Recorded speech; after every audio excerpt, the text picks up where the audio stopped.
Hi, I'm David from Life RX Wellness. We're on Victory Boulevard, 1616 Victory. And I'm going to talk a little bit in the beginning about peripheral neuropathy and what it is and what you need to know. And then, I'll tell you what it is. Briefly, it's tingling, numbness, pain, all sorts of burning, possibly in your hands and in your feet. And people get very nervous, very worried about it. And I'm going to give you a brief overview of it. Then I'm going to show you hand techniques and the techniques that I would use to fix it. And that is, if it falls into the right category, that we can fix it. So there are a lot of reasons why people will get burning and tingling, numbness, maybe pain in their feet and hands. And part of it has to be with because of a problem with diabetes, or it's what they call a polyneuropathy. Polyneuropathy is where your hands, both feet, or it's multiple areas are feeling these sensations that you don't want. And it could be from diabetes, it could be from alcohol consumption, alcoholism. It could be from an infection, or it could be from toxic chemicals. So insecticides. So the thing you need to know is that it's very, very progressive. So if in 1 day, 2 days, you start feeling a lot of burning, a lot of pain, you need to go to a doctor right away, because it's a serious condition and you can rule out any infections and medical problems that you may have. I've been doing soft tissue therapy, muscular therapy for over 2 decades. And I've had hundreds of people with pain in their hands, burning, tingling, what we call peripheral neuropathy. And there are techniques that you can do to really make a big difference. So there's the category that we can make a difference in is called mononeuropathy. Mono meaning one, where they just feel it in one area. Could be just their right hand or their left hand, or just on one side in one area. And we're going to assume that it's not coming from your spine, because if you have these problems, you should go and get it analyzed to make sure there's no damage to your spine. But many people have problems, and the problems are because the nerve from your spine leaves the spine and it goes out into the arms. That's the periphery. So the nerves coming to their hands, nerves coming down your legs, all that's peripheral nerves. So I'm going to show you a simple test for a very common problem that people may have. So if you want to know whether your burning pain, numbness pain, tingling in your hands, because I'm only going to do the upper body on this video. And if you want a second video on this and you want more, leave it in the comments that you want another video. So there are muscles in your neck called the scalenes. And these scalene muscles are right in here, and you've got 3 of them. You have an anterior front one, a middle one, and one in the back, the posterior. And sometimes you have the problem with your burning, tingling, numbness, pain from an area we don't know where it's originating from, but they do start. It could be entrapped in these little muscles in your neck, or it could be from your elbow down. You don't know if maybe these muscles are crimping the nerve that affects the hand.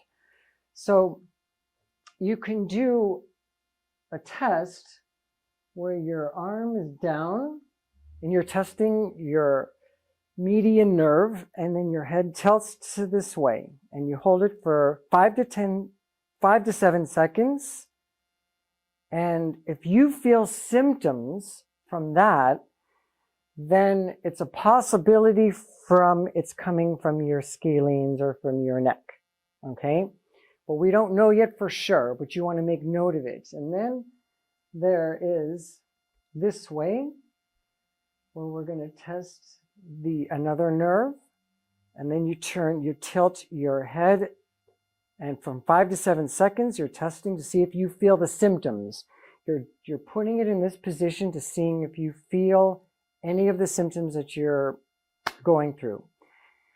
And then there's the last test to see if it's your ulnar nerve, and then you make it like this, and then you turn your head to the left also. Now, if you feel pain in those, then you can determine whether it's really coming from your neck or not. So you can do the same test. You can go like this, you do the same test, you're not against a wall, but you just bring your hand down. Do you feel the symptoms in your hand when you do this? Okay, if you don't feel the symptoms when you do this, then it means it's coming from your scalenes when you were doing this one. So we know it's coming from here. Same thing here, you angle your wrist down and you test it right here like that. And you feel, and then you turn your head to the left and you see whether you feel pain in your hand from that, or you make the okay sign and you tilt your head to the left and you see whether you're going to feel it that way. So if you don't feel it when you're doing these neutral positions and you do feel it when you're against the wall, then that shows that it's coming from your neck. They're going to be due to muscles or fascia, the soft tissues that are very hardened.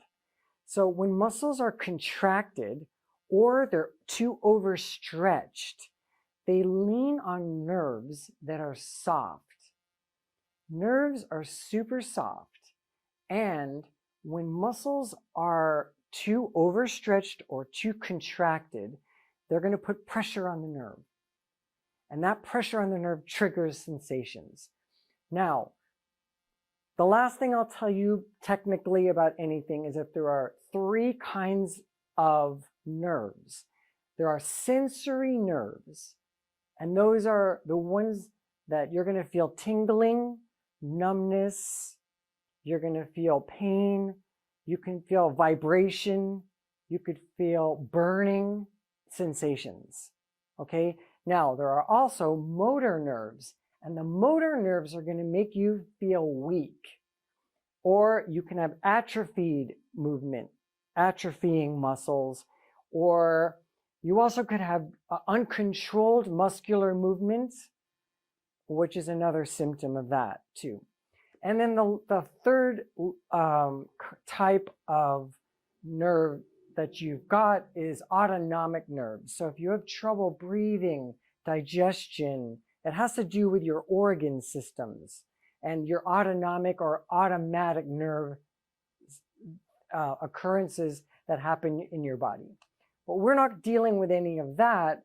We're dealing mostly with things where if we discover and figure out where muscles are leaning on the nerves, which is a huge number of cases, you can make a dramatic difference in 1-2 sessions, and they're going to love it. So I'm going to demonstrate for you how to do that.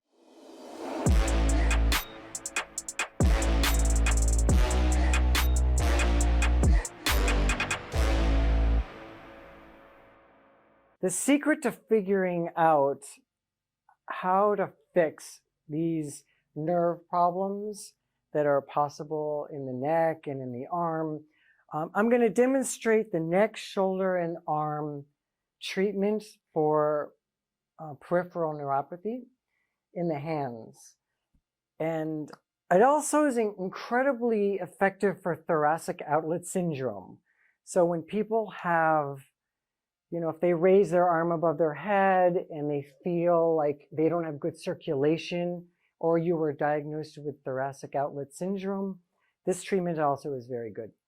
So the key thing is this, the success of being able to figure out how to how to release the muscles without hurting the nerves. That's the trick. And the solution I figured out over many years was that you have to have very flat fingers when you're working. So you're basically, your hands are together and they're flat. So the key thing on all of this is to keep your fingers flat, and then you're going to do a movement where you're pulling your fingers in like this. This is the fulcrum of your fingers. Now, one of the reasons that therapists have problems and also they're not effective in their treatment is because they're working in the neck and they're working on releasing nerves and they're too pokey. So if you can't be poking in like this, or you can't be hitting too sharp with your fingers because that could irritate the nerves very easily. But if your fingers are flat and you're pulling like this, it's like you're waving. Little babies use their hands correctly. They're like this. They go, bye.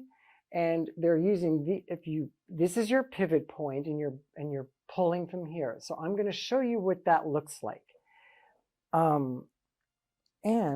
Okay, so my fingers are going to be flat like this. They're together, and I'm going to do a movement where I'm pulling in like this. Now, it's much more effective to do both sides at the same time, meaning you're on both sides of the neck and you're pulling on both sides. So I'm on the right side and the left side. Now, if you only do one side of the neck, sometimes all the tight muscles just shift to the left. If I'm pushing this way, the muscles that you're trying to loosen, you're not going to really be able to loosen them in actuality because they're just shifting over because you're pushing them.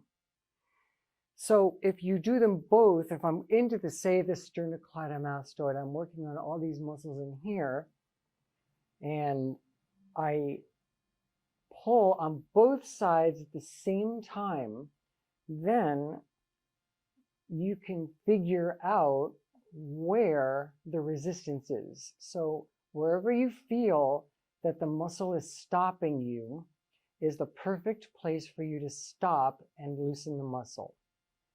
So I'm going to do that for you. So do you feel that, Laura? Mm-hmm. Do you feel I can get them both pretty good? Yes, yes. Under your fingers, I feel very tight. Yeah. So I'm pulling now. So I'm pulling this way. Now I'm loosening right now. I'm releasing muscles that are causing possibly her nerve pain right now. So this is really, so I'm going in and loosening it up. And I'm also going to do a movement where I'm pulling up this way. Now you're doing the same technique. You're flat, so you're not going to hurt anything, and you're going underneath and you're pulling up like that. And you can find all of the muscles that are rigid, that are leaning on the nerve, because in this position, the heavy muscles are falling away from the delicate nerves that are closer up, that are inside her body this way. So the muscles are falling down, and I can reach up and I can find muscles that are giving her trouble because they're going to fall into my hands, and I'm pulling up while the muscles are falling down. So now I can feel on each side of her spine where the muscles are hard, and that's where I'm able to soften it up. So I can pull up into it, and so now I'm doing this. I'm going up right into the muscles of the back of the neck, and I'm pulling right up, and it doesn't hurt her to do it. And you can really you can really feel that it actually lengthens out quickly. Okay, so there's that part. Okay, now I'm going to go to the lower arm, and you can take just a little bit of oil and you work in here. Yeah, that's good here. So you can find now, you can work both sides at the same time. One of the reasons that there's so many little tiny muscles in the lower arm that if you don't hold the bottom and work the top to pull this way, where one hand is underneath and one is on top, you're never going to find the muscles that are causing the trouble quickly. It will take you forever. You'll do session after session. If you only do the extensors alone or the flexors alone, you're never going to have it's just going to take you forever to get the loosening you want to relieve the symptom. So I go in here and very quickly I do both. And I can find where her problems would be in here.